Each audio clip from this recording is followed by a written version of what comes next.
اسی طرح یہ کہ اس میں عزم نہیں ہے، ارادہ نہیں ہے، یہ ارادہ کرتا ہے یہ کام کروں، ذرا سی مشکل آتی ہے، ہوا مخالف چلتی ہے، یہ بیٹھ جاتا ہے، یہ نہیں چل سکتا۔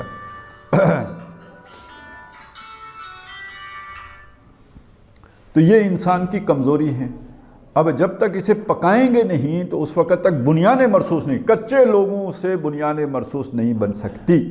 اب یہ وہ شے تھی جسے دیکھ کے علامہ وہ اکبر نے ایک بات کہی، ایک فرد سے کہی، تو خاک میں مل اور آگ میں جل، جب خشت بنے تب کام چلے، ان خام دلوں کے عنصر پر بنیاد نہ رکھ تعمیر نہ کر۔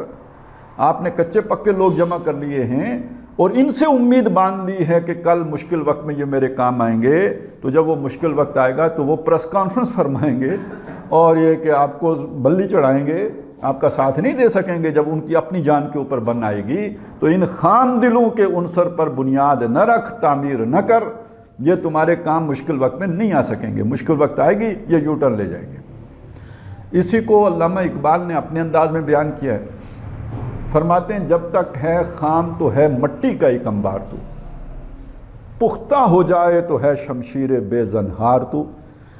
یعنی جب تک انسان عام حالات میں کچا پکا ہے تو جیسے مٹی کا ایک ڈھیر ہوتا ہے اسی کی طرح ہے، ہوا چلے گی جیسے مٹی اڑ جاتی ہے یہ بھی اڑ جائے گا، چلو تم ادھر کو ہوا ہو جدھر کی، اب یہ اس کی یہ مجبوری ہوگی۔ اب دیکھیں نا، وہ ایک پارٹی کی ہوا چلتی ہے تو سارے اس میں شامل ہو جاتے ہیں، دوسری پارٹی کی ہوا چلتی ہے تو ادھر چل پڑتے ہیں۔ تو یہ موسمی پرندے اس لیے کہا جاتا ہے۔ تو یہ کچے لوگوں کی علامت ہے، یہ کوئی نظریاتی لوگوں کا مسئلہ نہیں ہوتا۔ تو یہ تم مٹی کے انبار کی مانند ہو، جب تک ہے خام تو ہے مٹی کا ایک انبار تو، پختہ ہو جائے تو ہے شمشیر بے زنہار تو۔ اب یہ پختگی کیسے پیدا ہو؟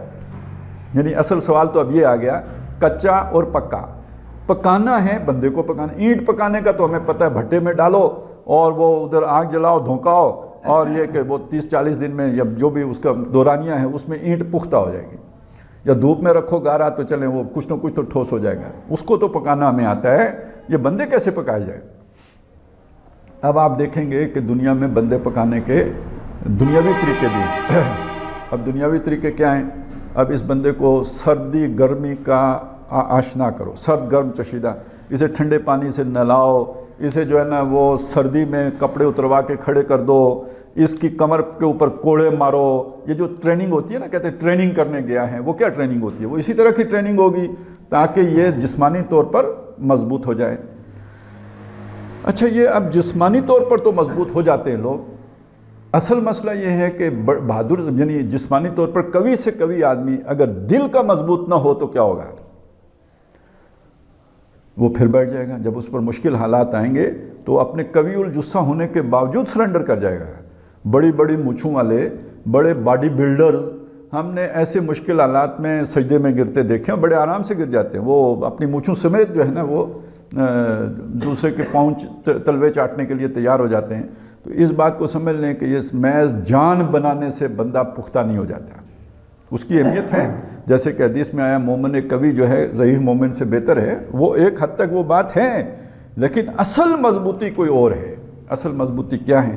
اصل مضبوطی تب پیدا ہوتی ہے کہ جب انسان دنیا کے مفادات سے بے نیاز ہو جائے، نفع نقصان، دنیا کا نفع نقصان اس سے عاری ہو جائے۔ میرا دکان آگ لگ جائے گی، کوئی لگا دے گا، چھین لے گا، میرا کاروبار نہیں چلے گا، پرواہ نہ کرے۔ میری نوکری چلی جائے گی، اس کی پرواہ نہ کرے۔ ہو سکتا ہے میری جان ہی چلی جائے، کوئی پرواہ نہیں، لا زہر، کوئی پرواہ نہیں۔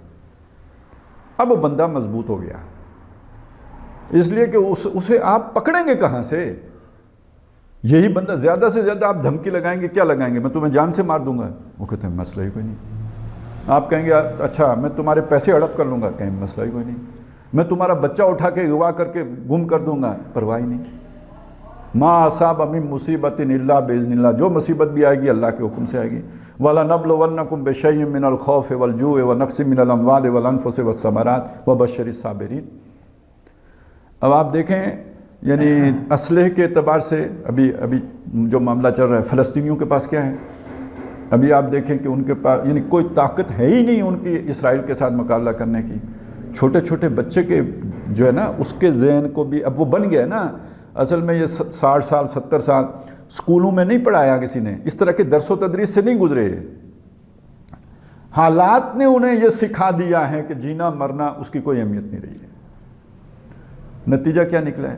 پوری دنیا دیکھیں ہیں کتنے سے, ہل پوری دنیا گئی ہے. ہوگا کیا, اسے چھوڑ دیں. دنیا کی زندگی کی کوئی اتنی بڑی اہمیت نہیں ہے, اسے ایک طرف رکھ دیں. اگر ابراہیم علیہ السلام اپنے اکلوتے بیٹے کے گلے پہ چھری چلا سکتے ہیں تو 23 لاکھ جو ہے نا وہ فلسطینی اہمیت نہیں رکھتے. کہ خون 100,000 انجم سے ہوتی ہے سحر پیدا, تو روشنی ایسے ہی تو نہیں آ جاتی, اس کے لیے قربانیاں دینی پڑتی ہیں. لیکن قربانی دینے کے لیے اسماعیل کی طرح اپنے آپ کو پیش کرنا, ستجدنی انشاءاللہ من الصابرین, ابا جی آپ مجھے صبر کرنے والوں میں سے پاؤ گے, یہ ہمت کی بات ہے. یہ کوئی کر کے دکھائے نا, یہ جرت کی بات ہے. تو آدمی پکا ہوتا ہے در حقیقت جب اسے دنیا کے کسی بھی نقصان سے اس کی سوچ اوپر ہو جائے, جب وہ اس پابندی سے آزاد ہو جائے, یہ نفع و نقصان کی میزانیہ لگانے والی سوچ سے نکل جائے, تب ہوگا.